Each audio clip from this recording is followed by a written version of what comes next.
नमस्कार, आप देख रहे हैं मतंग न्यूज। तो आइए इस खास प्रोग्राम में आपकी खास मुलाकात के साथ आपको गांव शहर से लेकर हर क्षेत्र की समस्याओं, वहां के विकास कार्यों को लेकर रखते हैं अपडेट। तो चलिए आज हम आपको रूबरू कराएंगे एक खास खबर से। आजमगढ़ जिले में एक श्रद्धांजलि सभा में भाग लेने वाले दिव्यांग संत देव चौहान, जो एम्स दिल्ली में कार्यरत हैं, लोगों की मदद के लिए हमेशा तत्पर रहते हैं। संत जी उत्तर प्रदेश के पूर्वांचल के महू जनपद के रहने वाले हैं। दिव्यांगता की इनके हौसले को और बुलंद कर दिया है। संत देव जी एम्स दिव्यांग फेडरेशन के अध्यक्ष भी हैं। जब किसी को गंभीर बीमारी होती है तो वह दिल्ली स्थित एम्स में इलाज के लिए सोच नहीं सकता, क्योंकि एम्स में बहुत लंबी प्रतीक्षा रहती है और इतने बड़े अस्पताल को समझना भी काफ़ी टेढ़ा है। लेकिन जो व्यक्ति संत प्रसाद चौहान जी के संपर्क में आता है, उसकी मदद तन मन धन तीनों से करते हैं। कोविड काल में भारत ही नहीं बल्कि पूरी दुनिया में इलाज की एक संघर्षपूर्ण स्थिति से गुजर रहा था। उस समय संत प्रसाद जी ने न केवल लोगों के इलाज में बल्कि अपने वेतन में भी धन देकर लोगों को आर्थिक मदद भी दी। इस कार्य के से समाज को एक बड़ा संदेश मिलता है कि सेवा करने में दिव्यांगना अवरोध नहीं बन सकती है।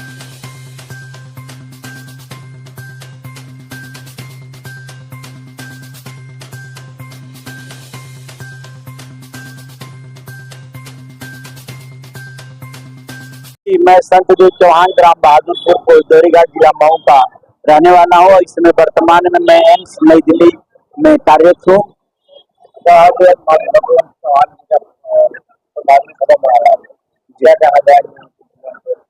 जी 80 के दशक में स्वर्गीय माननीय सतवंत चौहान जी ने हमारे चौहान समाज के लिए, पूरे पूर्वांचल के लिए जो 80 के दशक में काम उन्होंने किया था, आज उस समय जो है जो हमारे समाज की थोड़ी दुर्दशा थी, चाहे वह थाना हो, पुलिस हो, चाहे राजनीति हो, चाहे शिक्षा हो, उसके मामले में हम बहुत कमजोर थे।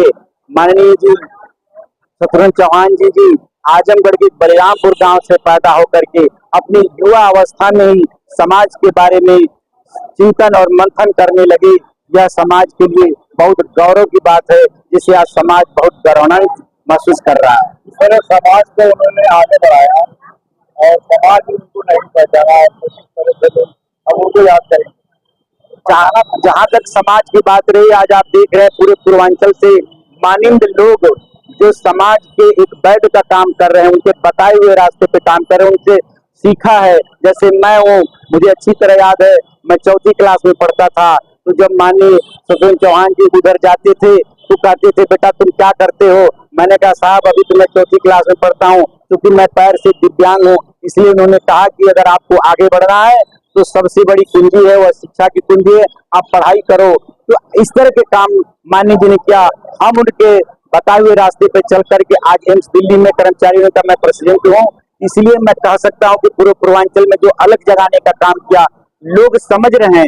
यह बात सही है कि धीरे समझ रहे हैं, और आप देखिए अपार भीड़ जो मुख्य लोग पूरे पूर्वांचल से आए हुए हैं, जो उनके बताए हुए रास्तों पे चौहान को आगे ले जाने का काम करेंगे।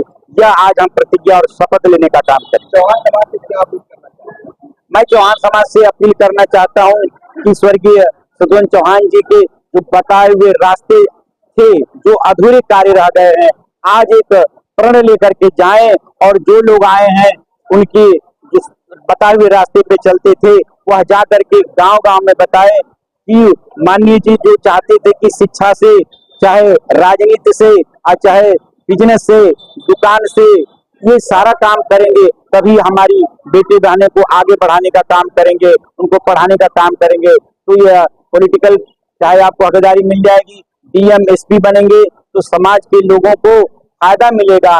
इसलिए मैं सब जितने लोग आए उनसे अनुरोध करना चाहता हूँ कि आप जो है यह आज प्रतिज्ञा कर लीजिए और उनके बताए हुए रास्ते पे चल के पूरे पूर्वांचल में अलग से जगाइए, ताकि उनका विकास हो। इसमें जब कार्यरत हुआ आज से 20 साल पहले, मेरे भी दिल में चिंता थी। जब मैं वहां देखता था, साइकिल से चलता था, वहां पे लोग पूर्वांचल के जाते थे तो उनके प्रोनाउंस से पता लग जाता था कि लग रहा है आजमगढ़ मऊ बलिया के लोग हैं। तो मेरे दिमाग में आया कि क्यों न हमको, जिस मिट्टी से जन्म लेकर के मैं एम्स देश का सबसे बड़ा अस्पताल है जहां मैं आज कार्यरत हूँ, जहां मरीजों के लिए लंबी लंबी डेटें हैं, लंबी लंबी कतारें हैं, इसलिए मैं मऊ का रहने वाला हूँ। पूरे मऊ में 750 गांव में प्रधान, बीडीसी सबको पत्र लिख करके यह अवगत कराया कि आपके गांव में कोई बीमार हो तो वह दिल्ली भेजो।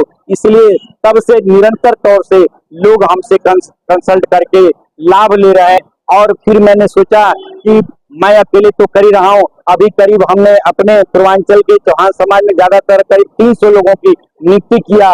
वो भी लोग भी मेहनत कर रहे हैं और मैं समझता हूँ सरकार से भी मैं डिमांड करना चाहूँ, कई बार प्रधान माननीय मोदी जी से भी हमने आग्रह किया है कि पूर्वांचल में एम्स की तर्ज पे हॉस्पिटल होना चाहिए, ताकि वह गरीब आदमी जो कैंसर हो जाता है, टीबी से पीड़ित है, जो अपने औरत का गहना गुड़िया खेत बाड़ी बिखे रख करके आता है इलाज कराने और यहाँ पे रुकने की दिक्कत होती है। अभी हाल ही में गोरखपुर में एक हॉस्पिटल खुला है एम्स, उसमें लोगों को लाभ मिलेगा।